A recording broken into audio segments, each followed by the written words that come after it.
What's going on? Welcome to Gaming with Bare Hands. I'm Bare Hands, bringing you a Clash Royale video today, and we have been trying to get into the, what is it called? Crown Championship Global Series that's going on right now, jumping into some of those 1,000-man tournaments, really more or less looking like 300 to 400-man tournaments. 2 days ago, I did my first try on it, and I won just non-stop, like 30 games in a row. And in the last 10 to 15 minutes of the tournament, I lost my first game and then just like tilted hard and then lost 4 in a row. I went from number 1 to 64 in like a matter of 12 minutes. It hurt me in my soul. So the next day I did it, and this is the 4th to last game in that tournament here. I actually started the tournament a little bit late and climbed pretty decently up. I think I lost 2 games in total, and I ended this tournament in the number 5 spot. So we're going on to the next phase. The next phase is going to be much harder than this one, having to get that number 1 spot in I think a 1,023-man tournament.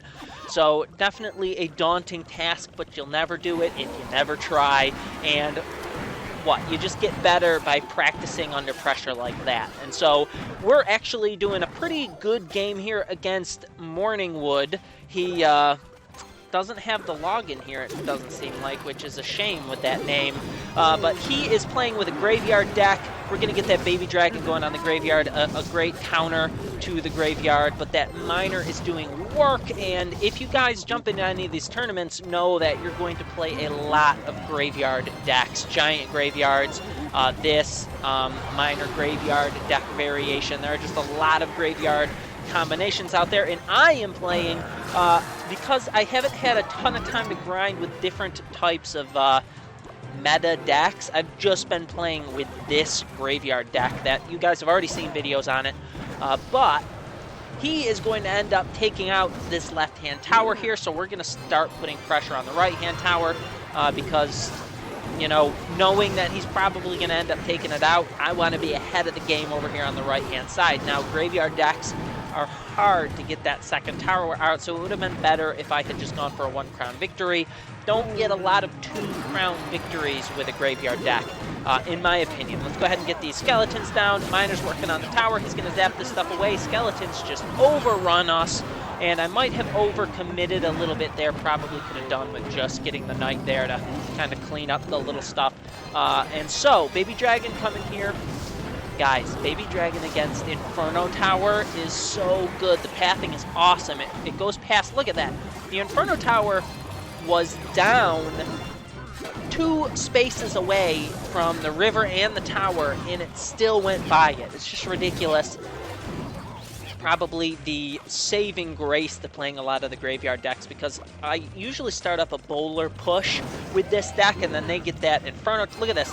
Baby dragon, well, baby dragon targets the Inferno Tower that time. 1 space away from the river. Let's go ahead and get the poison spell down, because we want to damage that Musketeer, kind of hindering his counter push, and we want to get that slow damage on the tower, because with 3 minutes of overtime, we could just poison the tower out at this point. So here comes his barbarians. I like to see that. We're going to waste a little bit of elixir. Shame on us. Let's get that bowler going here, and just prepping up for this graveyard here. We want baby dragon down and then the knight.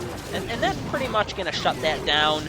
We are going to take a little bit of damage, but now the counter push that we have got coming over this bridge is insane. Let's go ahead and clean up the Musketeer. She's going to take a bowler to the face and then die in the poison. Miner's going to get eaten up. Skeletons are going to overrun. And at this point in the tournament, things were looking good for us. I just needed to make sure that I didn't lose control, get angry when I lose a match, and just go spiraling out of control. All right, Dark Panther here, playing with a different variation of the graveyard. Like I said, you're going to play a lot of these. He's going to be playing with the giant Bowler Executioner, which is kind of cool. Definitely a nice splash damage. I prefer the Baby Dragon over the Executioner right now because, I don't know, I've been using it a little bit more, and I love it. Executioner's still great.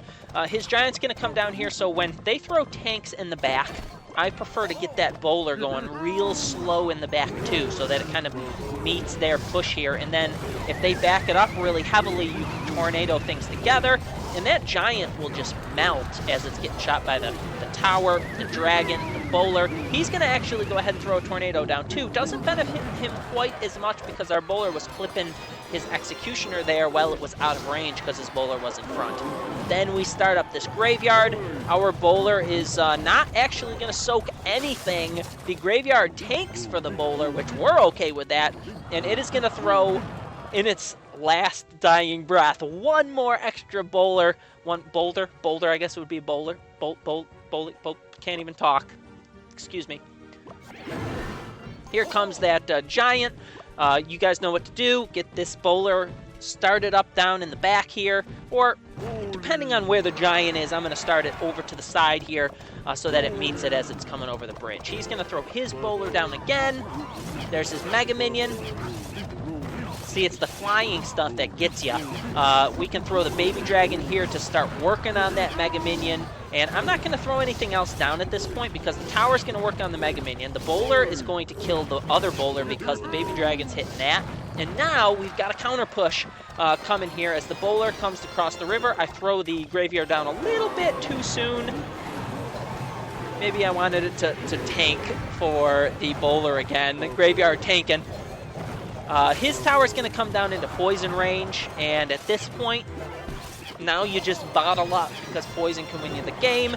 There goes his graveyard. Let's get our Baby Dragon down here. He's got a lot of stuff over that tower. It'd be beneficial if he had poison, but he's not running that. Executioner, double Executioner. Clean this thing up. Make sure you space your units out here. Didn't want to waste elixir, so I threw that bowler up a little bit closer to the river. And with 30 seconds left, we just need to not make any glaring mistakes. So I'm going to get skeletons in the back. Clean up this Giant. Let's pull it up here because we don't want to take any hits from the Giant. He's going to throw down this graveyard. I'm going to choose because I don't want to throw the poison on his tower while he's got a push coming at me because I don't want to accidentally lose our tower. So I play it on the graveyard just to be safe. And then I could just simply cycle back around to it and throw that onto the tower. That's exactly what's going to happen here. I'm just going to quickly throw a couple of things down. Get the Knight on the Giant. Go ahead and pull the Giant back because now all we have to do is drop that poison down here. And I think that's only going to take like 4 or 5 ticks, and the tower drops. So good game. I felt pretty confident that entire time. Not really close at all. All right, another combination that you're going to see a lot, at least I saw in the 2 tournaments that I went into, was 3 Musketeer. And I feel like this deck struggles a little bit with the 3 Musketeers. I'm sure if anybody out there doesn't struggle with the 3 Musketeers at all because they're playing the deck differently than me, please comment down below and give me a little bit of insight as to a better way to deal with the 3 Musketeers. We did a good job in this game, but when I see that pump, I really love getting that Knight, Graveyard, and Poison down because not only are you poisoning the stuff they're defending with, you're also taking that pump out. Also, I just think it's a great trade, and sometimes I take out their tower in the first push when they throw that pump down. He's going to get his second pump down. We've got a bowler going toward the tower, which unfortunately is not really the card you want to do with when you're not kind of sporting that graveyard in hand. So I'm going to go ahead and back it up with the Mega Minion here, just because I want him to throw a little bit more elixir. I didn't know he was playing the 3 Musketeers at this point, but I had a pretty good idea because Pump, Electro Wizard, Knight, you kind of know they're playing 3 Musketeers, all right? It just seems like a 3 Musketeer deck. Here comes his Electro Wizard and Ice Spirit. He wants to chip a little bit of damage here, but our Knight is going to shut that down pretty soundly. And at this point, let's go ahead and just kind of go in here. Let's get the Baby Dragon going on the left side of the Knight. They're going to splash away these skeletons. For some reason, they don't hit all 3 because they can split up there. Then we go ahead and get the poison down without throwing the graveyard. Wasn't in rotation, but I don't think it was the right time for a graveyard there. We didn't have enough elixir, and poisoning that elixir pump was really, in my opinion, the most important part. And here they come. Now that I've poisoned the elixir pump, I don't have poison in my hand. Now, I've heard some people say, my brother actually informed me that you can play Baby Dragon up there at the river and then tornado those 2 Musketeers up to the tower and get some nice damage on the tower and kill the 2 Musketeers. So that's a cool thing that I would like to try. We clean up pretty decently here, but those 3 Musketeers did some damage. And now we're going to go ahead and poison Graveyard, go for that kill, and then just get our little costing stuff over here. The 1 I always mistime that. The 1 Musketeer locks onto our tower, deals hundreds of damage, and it wasn't the end of the world because he's kind of splitting his damage at this point. Let's go ahead and get this Graveyard down here. Now we're going to get that poison on 2 of the Musketeers and the Knight. That is some serious worth right there. Let's go ahead and drop our skeletons on the 1 Musketeer. Again, mistiming it. I'm the worst at that. And then our Mega Minion is going to get some serious worth with all ground units just walking underneath to its death. He's going to try and rush this tower here. So we get our Knight on his Miner. Then our Baby Dragon's going to stop the Electro Wizard from dealing tons of damage. And then Poison Graveyard is going to seal this up pretty shortly after we go into overtime. So guys, remember with this deck, you want to get that 1 crown, and it's really best if you do it after overtime, because once they lose 1 tower, it's kind of worthless pushing that other tower, in my opinion, with the Graveyard. All right, this was the last game of the tournament. It was against an interesting giant Baby Dragon, kind of feels like a very old school deck with the bomber and some old cards. And so I didn't really know how I felt about it. He's going to go ahead and get his Musketeer in the back, and he's also running Hog. So maybe Jason deck prototype here that we're playing against. But I think we had, after this game, we had about 2 or 3 minutes left. I was in the number 6 spot. And I just kind of decided, you know what, instead of, check out that Hog pull there, favorite thing to do ever. Why Tornado is my favorite card. So many King's Tower activations. But I just sat there with 3 minutes left and decided, you know what, if I lose a game now, there's a good chance I'll drop down below the 20th spot, because you lose a ton of trophies if you play somebody lower or who just started the tournament. So I decided to sit still, not do anything, and just kind of wait it out and see where I went. And I actually went up to the number 5 spot because I think one of them lost. And I went up to number 5, and then in 2 minutes, nobody else managed to pass in trophies. So we just kind of sat there at the number 5 spot, and I thought that was a pretty strategic and safe thing to do. So if you're right near that end of the tournament, don't feel you gotta just jump into something immediately. You don't have to be number 1 in the tournament to move on to the next phase here. You're just trying to get in the top 20. So here is his... I hate the Inferno Dragon. I just cannot stand its cleanup potential against my deck. When I have that bowler going across there, and I don't have my Mega Minion in hand, it just cleans things up. You can get those 1 Elixir Skeletons down as a nice distraction, but still, you gotta deal a lot of damage to that thing to stop it, and when it crosses over the river, you're in danger zone there, because they could get that thing on your tower, and it's not as difficult as you would think. Here goes the bowler. We're starting this thing up in the back. He's wasting a lot of elixir, and he's gonna decide, he just kind of keeps pushing the opposite side that I'm throwing my bowler down, which was a little bit frustrating. We've got our Knight on the Wizard. We've got some skeletons down here. We don't want those minions to get out of hand, so we're going to tornado everything together for the Baby Dragon. And now he's got his Hog coming with the Inferno Dragon, which was a cool play. We managed to get the bowler back. I didn't want the bowler to get locked on by the Inferno Dragon, but again, look at this thing cleaning up.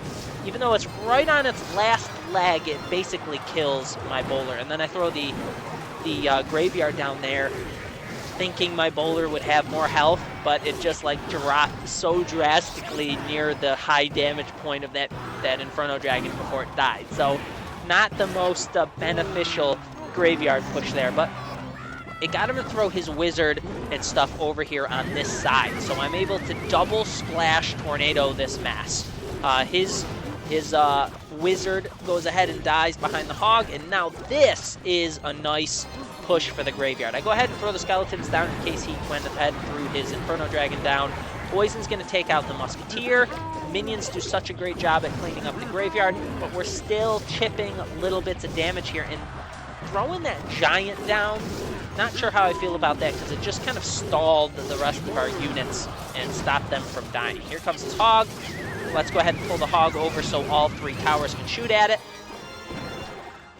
If my poison was in rotation, I think I might have just poisoned his Musketeer there. I like doing that as we're in like the end stages and I can chip things away, because really just 4 for 4, poison the Musketeer and get some nice damage off on the tower. He is switching again, so we're going to go ahead and throw skeletons down. Tornado saves the day. Let's go ahead and pull this thing over to the middle. All of those towers are going to shoot and burst it down. Positive elixir trade. I feel like I'm talking a lot. I apologize. Double dragon on dragon action here. We've got our Mega Minion cleaning things up. Mega Minion is so good. So good. I like the variation with the Electro Wizard, but it just does not feel the same as when you're rocking that Mega Minion. Here we go. He didn't have his minions in rotation, and so we end up cleaning up that tower with a Graveyard Poison push. Good game there against Hello. After that game, like I said, I just kind of sat there at the number 5 spot, 6 spot, went up to 5, just sitting there and just kind of assured myself sticking in that top 20, because I didn't want to do what I did the day before and just go on a losing streak and push myself out of it. On to the next phase, though. I'm pretty excited about that. Hope you guys make it there as well. I don't see why you wouldn't. It's just a cool experience kind of doing competitive play in Clash Royale. Hope you guys enjoyed this video. Thanks so much for stopping in. Don't forget to comment, like, and subscribe. Tune in for next episode of Gaming with Bare Hands. Wherever you guys are in your day, make it awesome. See you later.